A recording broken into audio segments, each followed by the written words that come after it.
fishing boats attacked by the US Army, a president accused of leading a criminal gang, a Nobel Prize winner who supports a coup d'etat. All the ingredients of a Hollywood blockbuster are united, except this isn't fiction. It's happening right now, in the Caribbean.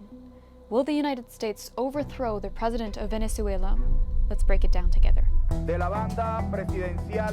Y todos los obstáculos los superamos. He doesn't want to fuck around with the United States. On September 2nd, 2025, the United States bombed a small boat in the Caribbean without warning, killing 11 people. Washington claimed the Venezuelan civilians on board were drug traffickers, but the attack sparked international outrage, with UN-mandated experts calling it an extrajudicial assassination. Under both international and American law, drug trafficking is not a valid reason to kill suspects who should be arrested and tried. But according to the White House, those on board weren't just traffickers, they were terrorists. That's because Donald Trump officially designated several gangs as terrorist organizations. Tren de Aragua. TDA. TDA. TDA. Cartel de los Soles. The Cartel de los Soles. Cartel of the Suns. According to the Trump administration, these killings are perfectly justified as part of the fight against narco-terrorism.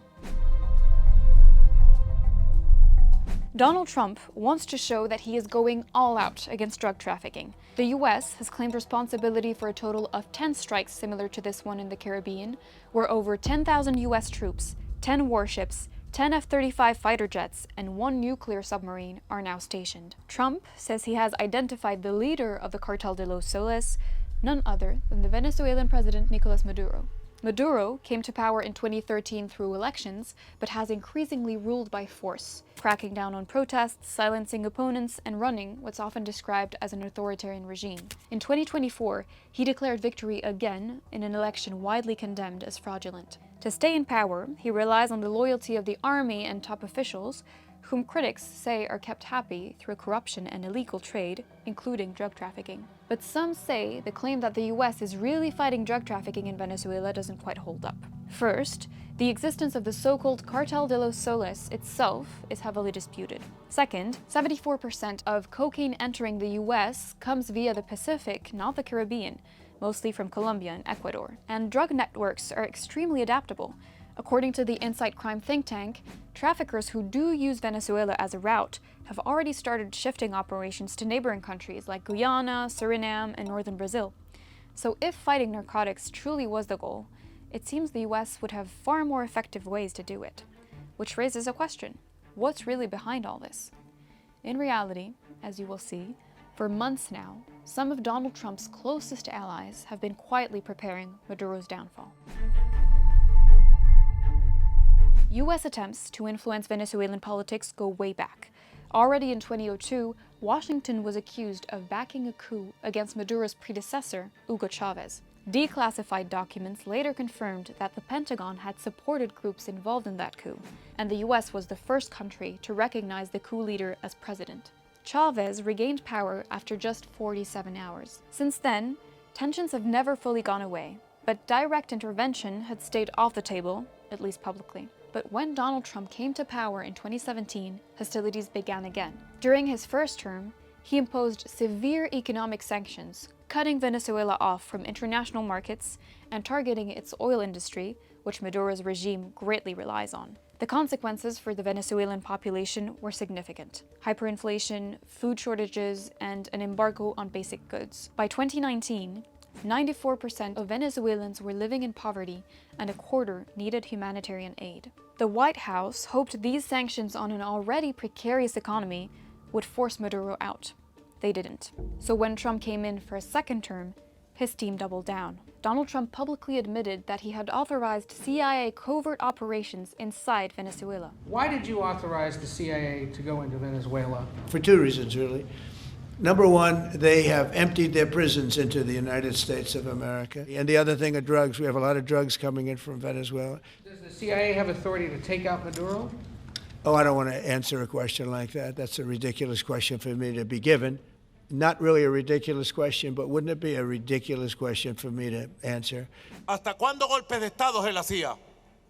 América Latina no los quiere, no los necesita y los repudia. Listen to me. Not war. jet speeds, the people United States. De parte de the People Bolivarian Republic.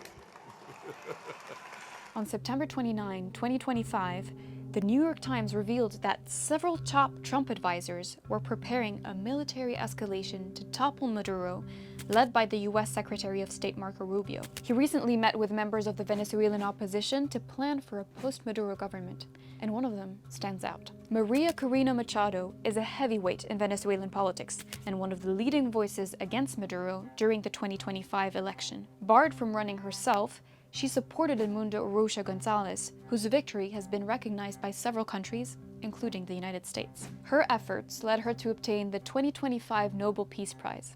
But her opposition to the regime isn't new. She was also a fierce critic of Hugo Chavez, so Nicolás Maduro's predecessor, and in 2002, the activist group she founded helped lead the coup against him. She was even present in the presidential palace when the putschist leader was sworn in. Now, it seems Marco Rubio is backing Machado for another attempt at regime change. A close aide to Machado recently revealed that he and Rubio discussed a detailed plan for the first 100 hours and the first 100 days after Maduro's fall. To Trump's team, Maria Corina Machado is the perfect ally. A longtime opponent of Maduro, she is also a supporter of Trump's hardline foreign policy. She even dedicated her Nobel Prize to him. Es para transmitirle a él cuando Venezuela necesita de su liderazgo y de la coalición internacional que se ha configurado.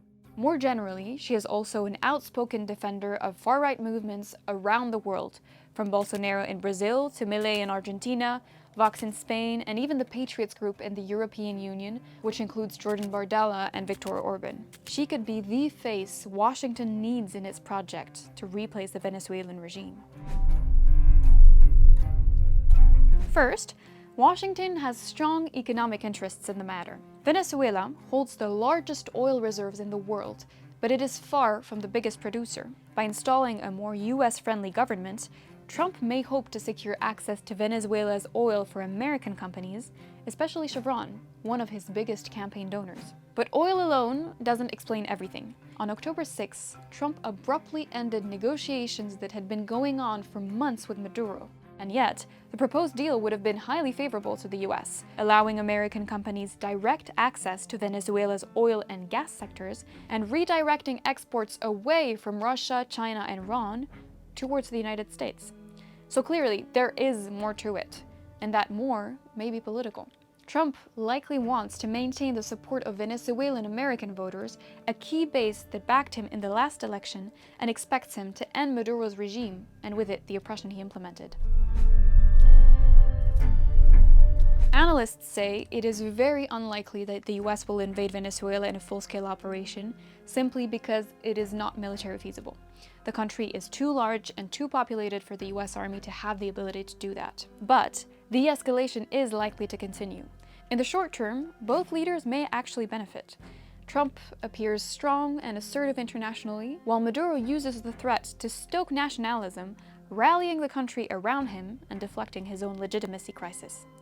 The real question now is, how far is the US willing to go? Washington will likely keep up the pressure by every possible means until Maduro falls, and some have speculated those means could even include targeted assassination. But even if Maduro were to be removed, the US would still face the challenge of building a stable government aligned with its interests, something far easier said than done. Until then, power struggles and military posturing are bound to keep shifting, so stay tuned and follow France 24 for the latest updates.